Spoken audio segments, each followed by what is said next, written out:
Here is a 2024 Chevy Silverado 1500 in jet black with black interior. This is the Duramax.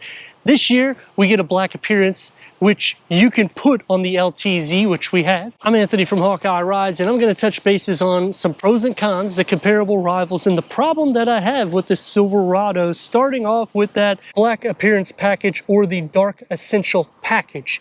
That's going to blacken out the Chevy badging, the Duramax on the hood, the Silverado badging, and the tailgate, which you can also option the multi-function tailgate, over 8 inches of clearance. LED fog lights, halogen headlights. You have to go all the way up to the custom in order to get LED reflector lights. The chrome is going to go into the headlamp assembly with a large grille to emphasize how big the Silverado is. Housed underneath the hood is a 3.0 liter inline 6-cylinder Duramax diesel producing 305 horsepower and 495 pound-feet of torque paired to a 10-speed automatic transmission, achieving 23 mpgs for the city, 27 mpgs for the highway. Standard wheel is a 17-inch. At this spec, it would be 18-inch, but we've got upgraded 22-inch multi-spoke gloss black wheels with the power running boards. Towing max is over 13,000 pounds, but it's not going to be the best in class, which is one of the problems that I have starting off with. When I'm thinking about rivals like Ford and Ram, it's going to be more than Ram, but Ford is going to be the most. But we just had a mild refresh in which that should have been addressed, especially considering that they have increased the horsepower and torque. LED taillights, and the lower is going to get the dual exhaust outlets, front and rear parking sensors, and a 360-degree reverse camera. Spare tire that's going to be tucked underneath. And is this vehicle capable to do some off-roading? Yes. You have the auto-locking rear diff, auto-track transfer case, StabiliTrank with trailer sway control and hill start assist, so whenever you're doing any trailering, that's going to take care of that, with the trailer package with hitch guide and the trailer brake control. So overall, when you're thinking for a work truck and you're getting a performance style on the exterior plus the Duramax diesel, it's ticking the box all around. Off to open, that goes into 62.9 cubic feet of storage, a height of 22.4 inches, between the wheel well housing at 50.63 inches, the width at 71.4 inches, and the length at 69.92 inches. You get a home plug in the back, and this is pretty simple. You just pull this here, and it's a tri-fold. We need to go inside, start up this diesel, so you can hear that exhaust note.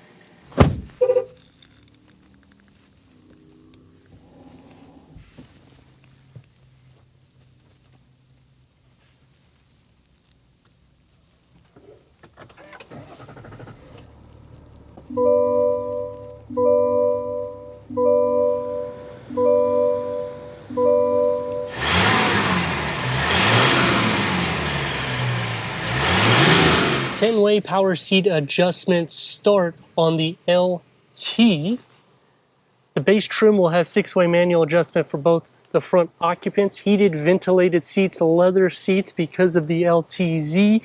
Heated seats start on the LT, memory for the driver. Headroom and leg room. This is basically an SUV with a bed, and it starts off with storage right there.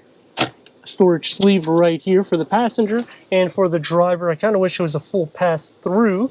We have the large 13.4 touchscreen, wireless Apple CarPlay, wireless Android Auto, Sirius XM, AM, FM streaming, Bluetooth audio. Because of the technology package, we get this 360-degree reverse camera that shows you the bed camera, and you have a lot of different camera positions. You can also zoom in and zoom out. It gives you the digital rear view mirror, heads-up display, which is 15 inches.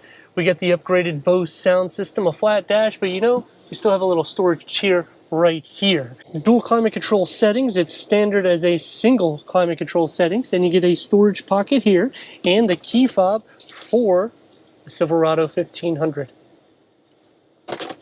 The gear lever, you're going to have the chrome that's surrounding it, wireless charging pad that starts on the LT. It's going to be soft to touch, opens up into a huge storage bin with a home plug, USB ports, leather wrap steering wheel, heated multi-function. You get the paddle shifts. The gauge cluster, has a full digital reader that can go through an array of information for the driver, and you can change out everything.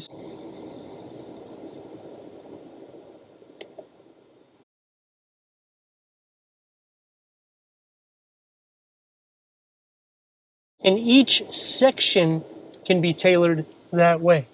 The door panel and dashboard integrated together. You're going to have the wood inlays, one touch up and down only for the front windows. It's going to be a little bit more sporty, and a large storage pocket with a couple of beverage holders carved out with a moonroof for the front. Headroom and legroom, storage behind both of the front seats. The convenience package LTZ2 adds the heated rear seats, auto-dimming rear view mirror, and the power rear window. Cup holders with armrest. Door panel is going to have the same materials in the front, and about the same size storage pocket sliding into the center. The floor isn't completely flat, but you have plenty of feet, butt, shoulder, leg space. This is so big inside, and even for headroom, I got loads of it. This also folds up at a 60-40 split, in which you have the divider tray here, so if you have any milk or anything that you don't want rolling around, you can put it here and still have cargo inside and still have room to fit one or two in the back. And optimizing more storage behind both of the seats. Last year, the Duramax increased 28 horsepower and 35 pound-feet of torque, giving us 305 horsepower and 495 pound-feet of torque. We've also increased towing to over 13,000 pounds, but it's still not the best, which, like I was saying on the exterior, receiving that increase is great, but it's similar to the Toyota Tundra. They did a full refresh. They gave a whole new engine, twin turbo V6, gave 3 different power options, in which it's still nowhere near the best in class for towing and payload. So when you're starting to think, why do trucks do this? It's very common in all of the truck world. This is the Duramax. Is it something that you can live with when you're driving as for performance and every day?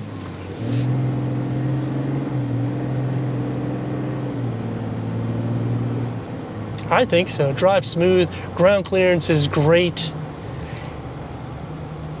A lot of interior space. I wish it had a full pass-through, because when they reconfigured the dash, putting the new gear lever and cleaning it up, they did a good job, but then they still kind of lack in storage. But I guess you can't get your cake and eat it too. It's going to take me to some pros and cons, starting off with the pros on the Silverado LTZ. When you get this black appearance package on the exterior, it makes the vehicle pop, even with the Duramax diesel, because it's kind of like you don't know what kind of engine's underneath the hood, in which you're getting great towing capabilities, great MPGs, and with the 22-inch wheels, it doesn't really change anything in the drive. And here's the real performance test.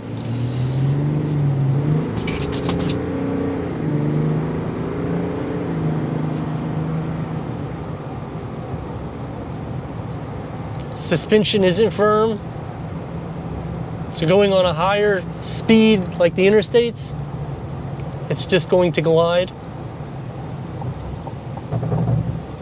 The steering has some weight, but that's to be expected. I'm gonna quickly check that turn radius. Brakes is okay,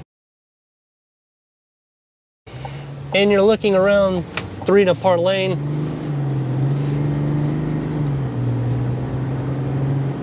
So normal driving, you're going to be hearing the turbo diesel. Going back to some pros is when you get to the LT trim, you actually start getting available features and standard features. Anything underneath that I feel is a con, because you're not even getting power seat adjustments in the front. You're not going to be able to receive a wireless charging pad. All vehicles come standard with Apple CarPlay and Android Auto wirelessly this year, so that is a good upgrade, and we have some new colors. As for cons, just like most Chevys, when you start optioning packages, even if you're at a certain tier, it starts costing quite a bit of money, in which some of those features should start coming standard. Unfortunately, this van thinks he's a truck, so he decided to pull in part of the lane. Everyday Florida driving, what can you do? The 10-speed automatic transmission can be twitchy at times in rural traffic areas or from light to light. Going against rivals, I like the interior of Ram. They are doing a full refresh next year, in which Ford is going to be the most quiet in the cabin. Some other cons, the 360-degree reverse camera doesn't cover up the full screen, in which this is an upgraded screen. As you go up the tiers, you will not get this on the base trim. The gloss black, not a huge fan of how it's just laid out. It makes a sporty look. However, it's going to be a lot to clean, and it will leave residue or scratches. And when you start thinking a work truck, I don't really want that type of materials found in my gauge cluster that goes into the infotainment screen. I like the heads-up display, the digital rear view mirror. I would definitely tick the box for the technology package. For the wheels, I don't know, because you're talking around $3 grand. It looks good. Standard would be a 20-inch wheel. It's not going to really alter the ride too much because of how heavy this is. It's a box on wheels, fully box laddered construction. So this is something that you can do a little bit of off-roading, in which when you start going into 22-inch wheels, it takes that capability away. Another pro is on the heads-up display. You can see your off-roading capabilities, your navigation, in which it's 15 inches.